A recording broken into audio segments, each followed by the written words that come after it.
Om Shanti. Good morning. साकार मुरली 28 मार्च 2024। बाबा का मीठा मीठा पत्र मीठे मीठे बच्चों के मीठे मंथन के लिए। मंथन शुरू करने से पहले सदगुरु बाप दादा की शांति भरी किरणों के नीचे बैठ जाते हैं और अनुभव करते हैं कि मैं शांत स्वरूप आत्मा हूं, शांति के सागर की संतान हूं। आज की साकार मुरली जिसमें बाबा ने योग के बारे में बताया है, तो इन 4 चीजों की गहराई में हम जाएंगे। एक होता है राजयोगी, दूसरा होता है योगी, तीसरा होता है भोगी, और चौथा है रोगी, और 5वां है महारोगी। तो बाबा ने आज कहा कि सच्चा योगी किसको कहेंगे, क्योंकि भगवान तो सच्चा है ना, तो सच्चा योगी किसको कहेंगे? जो सत्य के साथ योग लगाता है। तो इसकी गहराई में जानने से पहले बाबा ने कहा 2 प्रकार के होते हैं, योगी और भोगी 2 प्रकार के लोग हैं। अब उसकी अलग अलग कैटेगरियां हैं। तो योगी किसको कहा जाएगा? योगी में भी कैटेगरियां हैं। एक हो गया राजयोगी। राजयोगी मतलब अपनी संपूर्ण कर्मेंद्रियों के ऊपर जीत पाने वाला, संपूर्ण कर्मेंद्रियों का मालिक। राजयोगी मतलब कर्मेंद्रियों का राजा। और वैसे भी राजयोगी उसको कहा जाता है, कर्मेंद्रिय राजयोग बोलते ना, तो कर्मेंद्रियों का राजा बनने का योग कहा जाता है। तो हो गए राजयोगी, है ना। दूसरे राजयोग का मतलब शुद्ध सात्विक रहने वाले, सात्विक सोचने वाले, सात्विक बोलने वाले, सात्विक करने वाले, पुरुषोत्तम संगम युग के महत्व को समझने वाले। तो ये हो गए राजयोगी, जो अक्सर करके ब्रह्म मुहूर्त में जगते हैं। 4 बजे, कोई 4 बजे से पहले, अलग अलग, है ना। खाली जगने की बात नहीं, इसमें बहुत सारी कैटेगरी है, लेकिन एक ये भी क्वालिटी है। अब दूसरे होते हैं योगी। योगी लोग भी जल्दी जगते हैं, 4 बजे, वो भी 4, साढ़े 4 बजे, 5 बजे जग जाते हैं, लेकिन वो डिग्री थोड़ी सी नीचे है। अब योग में भी एक हठ योगी होते है ना, कि बस एक पैर पे खड़े रहना तो खड़े रहना। वैसे तो हठ योग जो एक्सरसाइज करते हैं वो भी हठ योग में ही आता है। कोई पीला कपड़ा पहन लिया और समझ लिया योगी हो गए हम, वैसे होते हैं ना। भले पॉलिटिक्स में है, कहेंगे हम योगी। कई लोगों ने अपना शादी नहीं किया और सोच लिया मैं योगी हूँ, वो भी एक कैटेगरी में आता है। कोई सफेद कपड़े पहन के भी योगी है, और कोई रंगीन कपड़े पहन के योगी है। तो कोई बाहरी दिखावे से योगी है, कोई आंतरिक दिखावे से योगी है। तो योगी हो गए। योगी की भी कैटेगरी बाबा ने बताया। और तीसरे हैं भोगी, जो भोग विलासता पर बहुत ध्यान देते हैं, उसमें टाइम जाता है। बस हमारा जीवन ही है, खाया पिया मौज किया और चले गए। लेकिन ये नहीं मतलब पता कि थोड़ी दिन की मजा सारे जीवन की सजा भी हो सकती है। तो भोगी है, मतलब भोगना केवल मुख से खाने की नहीं होती। जो भोग, जो भी चीजें हैं, भोग का मतलब अच्छी चीजें भी हो सकती, बुरी चीजें भी हो सकती। तो कहते हैं तुम आज भोग को भोगो, कल भोगना तुमको भोगेगी। तो भोगी लोग होते हैं। भोगी लोग जो होते हैं वो अक्सर करके बीमार ज्यादा होते हैं, चाहे मन से हो चाहे तन से हो। और चौथे कैटेगरी के हैं रोगी। तो पहले भोग को वो खाते हैं, बाद में भोग उनको खाते हैं, और फिर रोगी की कैटेगरी में आ जाते हैं। कोई ना कोई बीमारी शरीर को लग जाती, दवाई खा रहे हैं, दवाई के पैकेट हाथ में है, रोगी हैं वो। और चौथी 5वीं कैटेगरी के हैं वो महारोगी। मतलब शरीर में कोई भी बीमारी बाकी नहीं जो ना हो, हर एक बीमारी है, तो उनको महारोगी कहा जाता है। और वैसे भी दुनिया में कहते हैं कि जो 4 बजे के पहले जगे वो राजयोगी,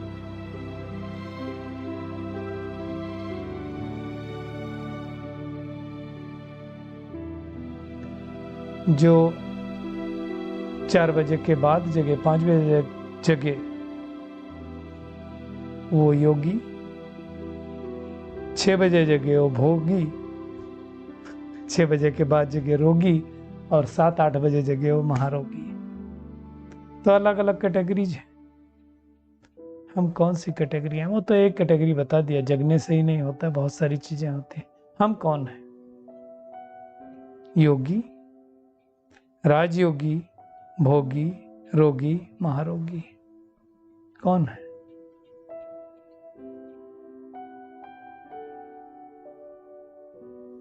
अपनी चेकिंग करनी है।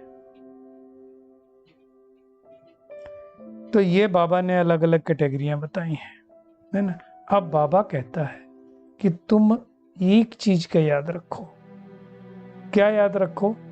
कि हम राजयोगी हैं, और राजयोगी हैं तो एक भूल जब हो गई तो दोबारा वो भूल नहीं होनी चाहिए, उसका ध्यान देना है ना।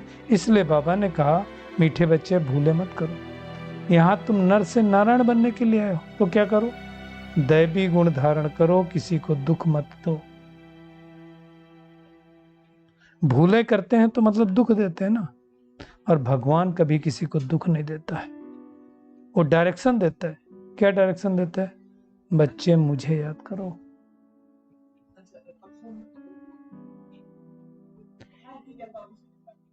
योगी बनो तो विकर्म विनाश होंगे, और कोई तरीका नहीं विकर्म नष्ट होने का, और मीठा बन जाएंगे। देखिए, योग को भी अग्नि कहा जाता है, तो क्या फिर बाकी जो हमारी दादियां थीं, ब्रह्मा बाबा थे, वो योगी नहीं थे? परफेक्ट योगी थे। योग पे बहुत ज्यादा कंट्रोल भी किया। दादी जानकी के बारे में तो कहा जाता है कि योग से उनको इतना ज्यादा कंट्रोल था कि वो शरीर को चलाती थी, फिर भी रोग क्यों हुए? तो कई जन्मों में हमसे जाने अनजाने बहुत सारे विकर्म हो जाते हैं, खास करके कलयुग में। तो उन विकर्मों को समूल रीत से नष्ट करने के लिए कुछ नष्ट होते योग से, कुछ हमें भोगना भी भोगनी पड़ती है, लेकिन वो भोगनी लगती नहीं तपस्वी आत्माओं को, तो वो हमें ध्यान देना है। तो आज बाबा ने कहा, तुम योगी हो, राजयोगी हो, भोगी नहीं है। भगवान आकर के हमें इस पुरुषोत्तम संगम युग पर यह बात बताता है। बाबा कहता, अगर ये बात भी तुम्हें ध्यान रहे तो भी तुम पुरुषार्थ करते रहोगे।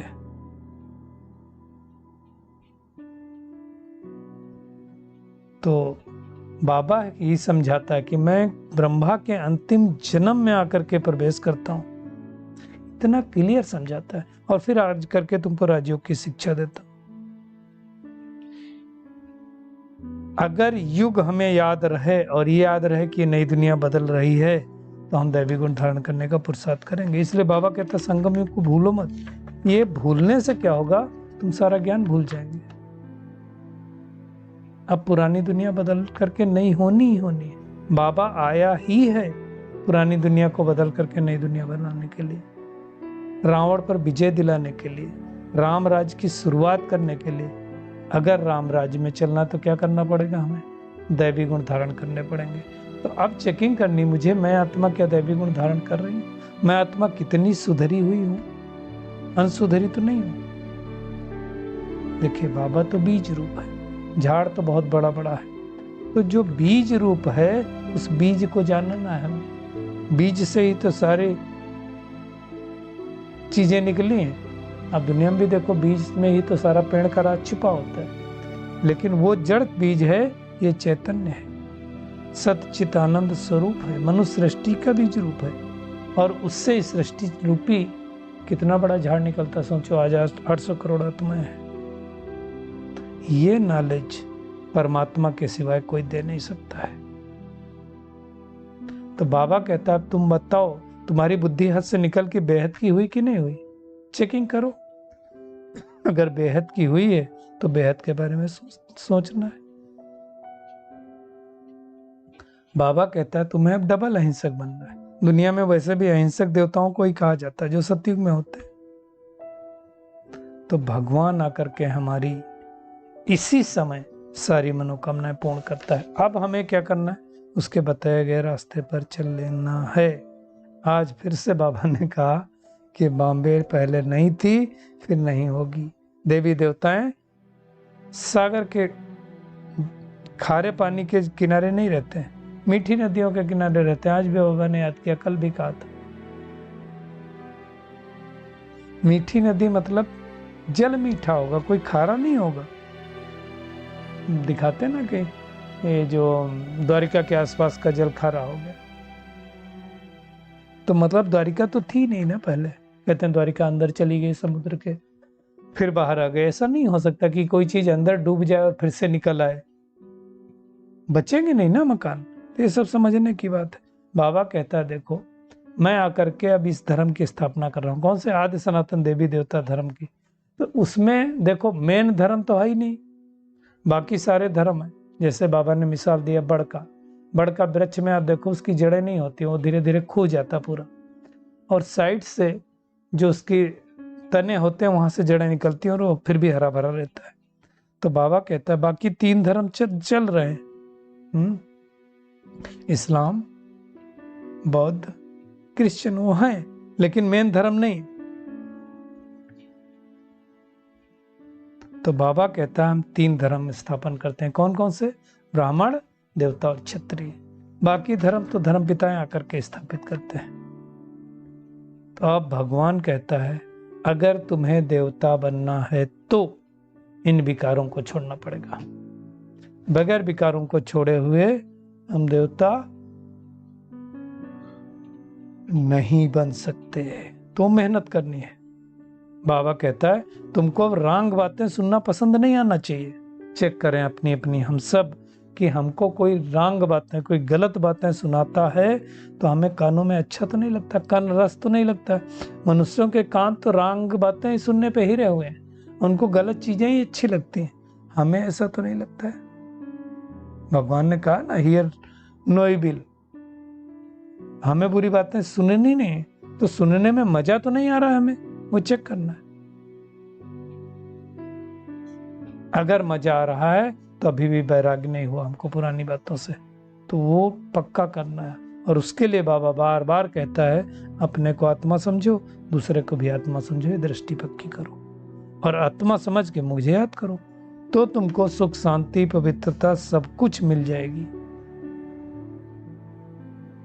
अब ऐसा वर्षा अगर भगवान दे रहा है तो कौन होगा जो ऐसा वर्षा नहीं देगा? हाँ फिर भी है लोग, जिस पार्ट ड्रामा में जिसका जैसा पार्ट हो।